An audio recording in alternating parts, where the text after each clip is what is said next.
The phone call came at 3 a.m. Hawa heard it first. She always did. After 30 years as Alhaji Musa Abdullahi's first wife, she'd trained herself to wake at the smallest sound. She grabbed her wrapper and hurried down the corridor of the massive compound, her slippers slapping against the tile. The doctor's face told her everything. "I'm sorry, Hajia," his heart. It was very sudden. Hawa stood frozen. Musa was dead. Her husband of 3 decades, the man who'd built an empire from a single sewing machine, was gone. By dawn, the compound was chaos. The smell of incense mixed with tears.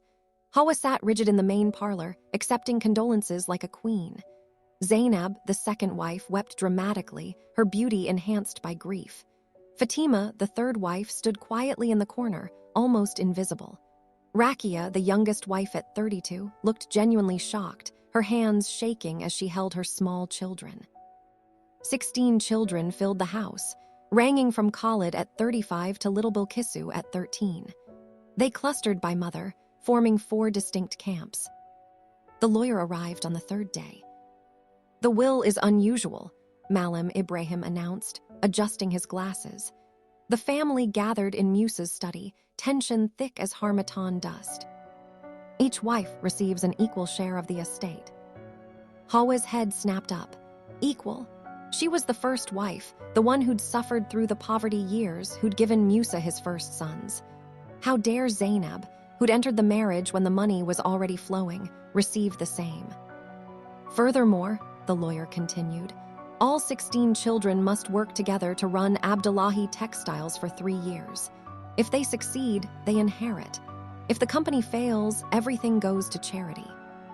Silence. Then Khalid stood. "I'm the oldest son. I'll run the company."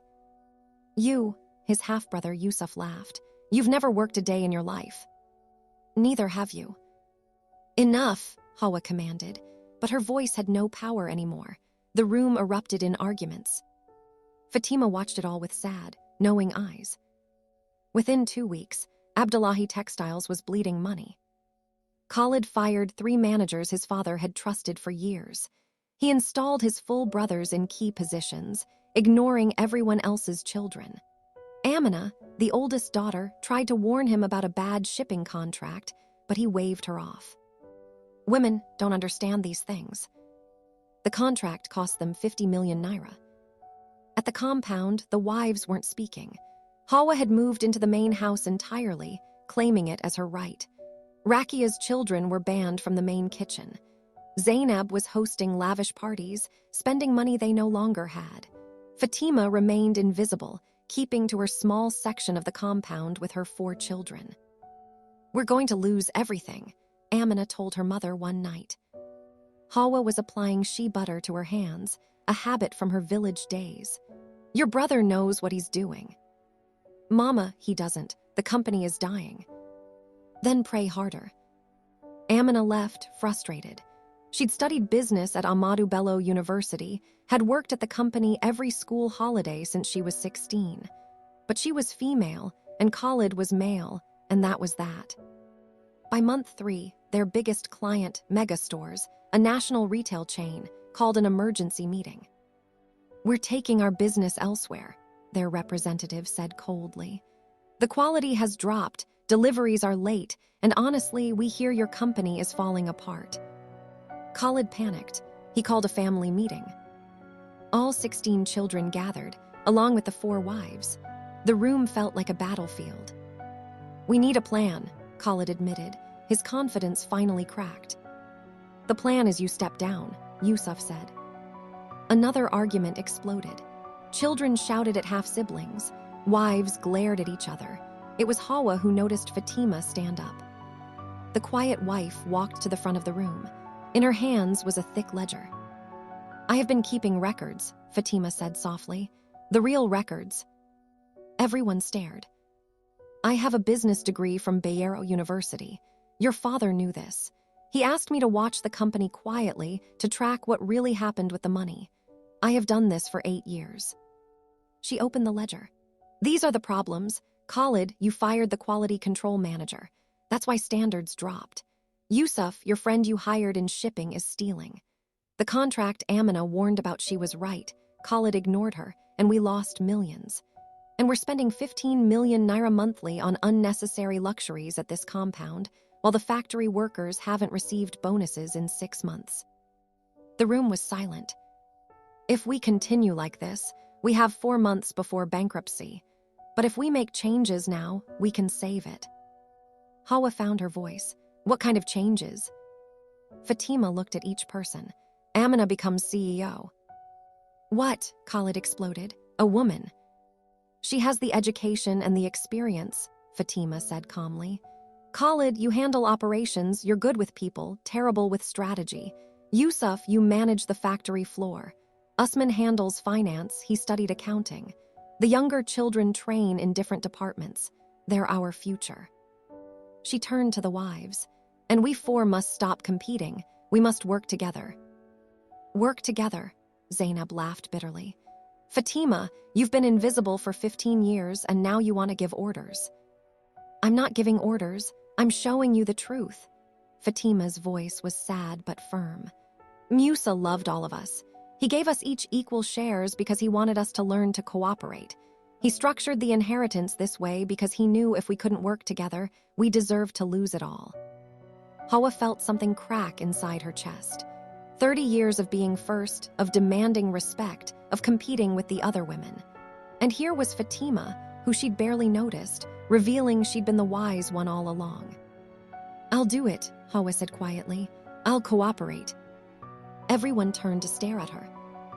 I'm tired of fighting, the first wife admitted. And I'm tired of watching my husband's dream die because we're too proud to work together. The changes were painful. Amina became CEO, and for the first week, Khalid could barely look at her. But she was brilliant, everyone had to admit it. She knew every aspect of the business, and more importantly, she listened. She reinstated the fired managers. She had Fatima audit every department. She cut the compound expenses by 60%, making everyone furious until she showed them the numbers. The wives had their own challenges. When mega stores agreed to one final meeting before pulling their contract, all 4 wives went together. The retail executives were shocked to see them united. Hawa, with her years of experience, spoke about the company's history. Zainab, charming and beautiful, highlighted the improvements. Rakia, young and energetic, presented their new designs with fresh enthusiasm. And Fatima, quiet but precise, showed them the financial recovery plan. You're not the same company we were leaving, the mega store's CEO admitted. This is interesting. They kept the contract. The collaboration wasn't easy. Hawa had to learn to ask Rakia's opinion instead of dismissing her as a child. Rakia had to remember that Hawa's traditional ways had wisdom. Zainab had to stop seeking attention and start seeking solutions. Fatima had to step out of the shadows and accept that her voice mattered. Slowly, the compound changed. One evening, Hawa found Rakia crying in the garden. The young wife was overwhelmed, trying to raise small children while helping with the business. Let me help, Hawa said. I raised 6 children while Musa was building this company. I know what it's like. Rakia looked at her with surprise. You'd help me. We're family, Hawa said, and realized she finally meant it. Zainab and Fatima bonded over grief. Both had loved Musa deeply, but in different ways. They started having tea together in the evenings, talking about their husband, crying together, healing together. I was jealous of you, Zainab admitted one night. Musa talked to you about business, about ideas, he just wanted me to be beautiful. I was jealous of you, Fatima replied. You made him laugh, you brought joy to his life, I just brought spreadsheets. They laughed through their tears. At the company, the children were learning similar lessons. Amina worked 16-hour days, trying to prove herself to everyone who doubted her. It was Ibrahim, the ethical fabric supplier from Kano, who finally made her stop. You're going to collapse, he said, finding her at the office at midnight. Even the Prophet, peace be upon him, said to give your body its rights. Ibrahim had supplied fabric to Abdullahi textiles for years. He was honest in a dishonest industry, refused to use child labor, paid his workers fairly. Amina had always respected him, but lately she'd noticed other things. His kind eyes, the way he listened to her ideas as if they mattered, his quiet strength. "I have to prove I can do this," she said wearily. "You've already proven it. The company is recovering. But Amina, you're not just a CEO, you're a human being." Their friendship deepened into something more. Ibrahim treated her as an equal, asked her opinions, challenged her ideas respectfully. After years of being dismissed by her brothers, it was intoxicating. Khalid watched his sister and felt ashamed. He'd spent 35 years being told he mattered more because he was male.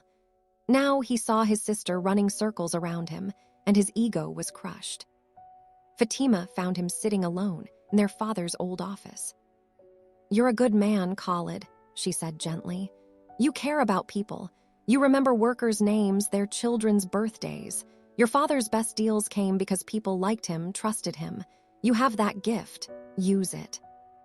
"But I'm not smart like Amina." "Intelligence comes in many forms. Let Amina handle strategy. You handle relationships.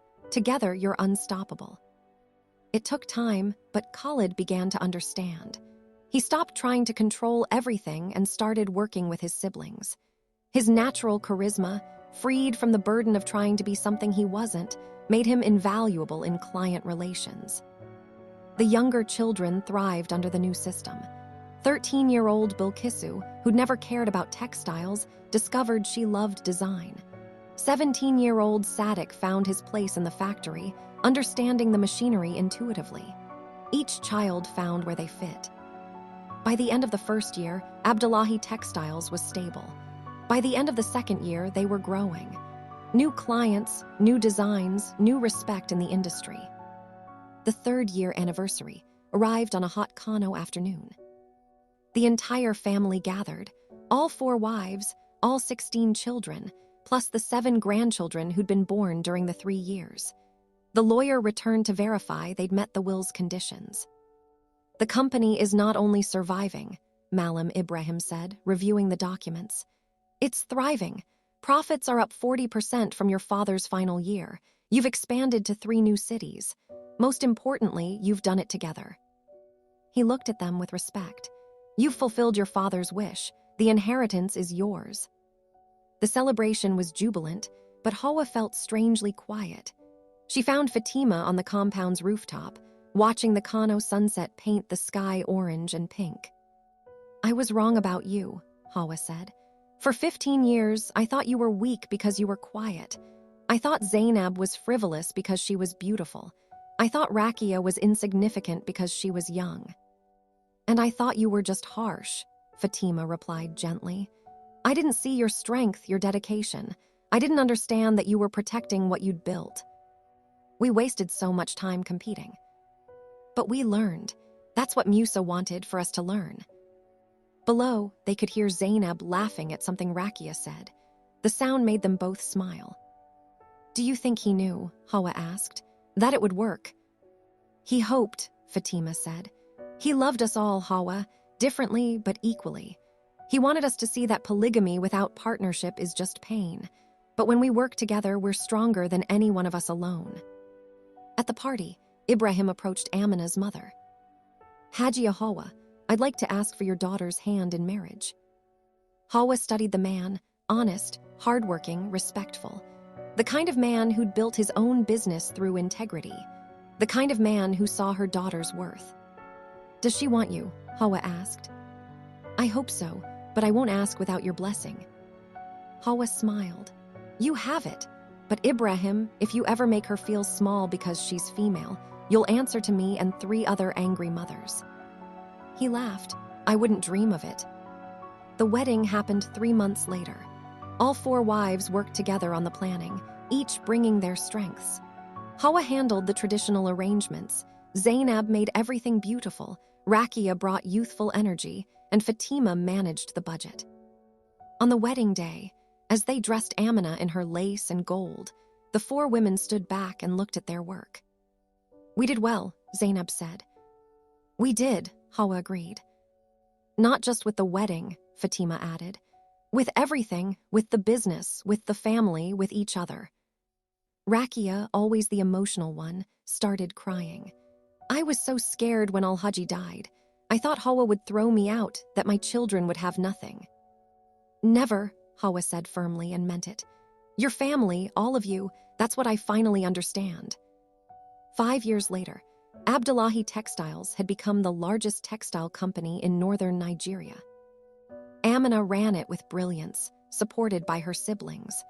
The younger children, now trained and educated, were taking on more responsibility. The compound had changed too, no more separate camps. The wives had their own spaces but shared common areas, shared meals, shared grandchildren. They'd become what Musa had always hoped, a family, not a collection of rivals. Hawa was teaching Rakia's daughters to cook traditional meals. Zainab was helping Fatima's son prepare for his university entrance exams. Fatima was advising Hawa's daughter on her new business venture. Rakia was making everyone laugh with stories from her village childhood. One evening, all 4 wives sat together in the courtyard, watching their grandchildren play. I miss him, Zainab said softly. Every day, Hawa agreed. But I'm grateful, Fatima added. He gave us a gift, the chance to become more than we were, the challenge to work together instead of apart. He was a wise man, Rakia said. Frustrating, traditional in some ways, but wise. To Musa, Hawa raised her cup of zobo. To Musa, the others echoed. And to us, Fatima added, to 4 wives who became sisters. They drank together as the sun set over Kano, the evening call to prayer floating across the city. Inside the compound, their children and grandchildren laughed and played together, no longer divided by which mother they came from. It wasn't perfect. There were still arguments, still moments of jealousy or frustration. But they'd learned the secret, that collaboration was stronger than competition, that unity was more powerful than division, that 4 women working together could achieve what none could accomplish alone. In his will, Musa Abdullahi had given them a test. But more than that, he'd given them a gift, the opportunity to discover their own strength, their own value, and the power of choosing partnership over pride. They'd built an empire not just of textiles and money, but of family, respect, and love. And that empire would last for generations.